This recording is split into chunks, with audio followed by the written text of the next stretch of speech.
वालेकुम दोस्तों, कैसे हैं आप लोग। उम्मीद करता हूँ आप लोग खैरियत से होंगे। और मैं हूँ मुजतबा नदीम, मुजतबा टेक्नोलॉजी में आपको खुशामदीद कहता हूँ। दोस्तों, आज की जो वीडियो है वो आज मैं बनाऊँगा एयर कार जो हवा से चलेगी, मतलब पीछे पंखा लगा होगा, हवा से चलेगी। तो वो मैं आपको दिखा देता हूँ कैसी है वो कार, और फिर उसको बनाना स्टार्ट करते हैं। तो एक रिक्वेस्ट है छोटी सी आपसे कि नीचे में सब्सक्राइब बटन होगा, उस पर आप क्लिक कर दीजिए। रेड कलर का सब्सक्राइब बटन, उसके ऊपर आप क्लिक कर दीजिए। उसके साथ एक बेल आइकन होगा, उसको भी आप प्रेस कर दीजिएगा, ताकि जो हमारी नई आने वाली वीडियो होगी वो आपको बआसानी मिल जाएगी। जी तो दोस्तों, ये है वो कार, ये मैं आपको आज बनाना सिखाऊंगा। ये एयर से चलती है, हवा से। इसके पीछे फैन लगा हुआ है, ये इसका बटन लगा हुआ है। ये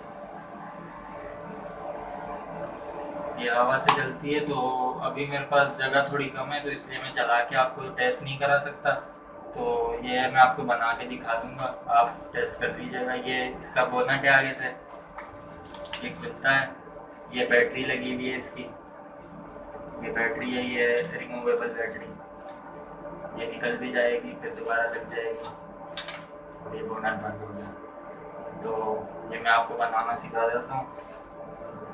तो चलिए शुरू करते हैं।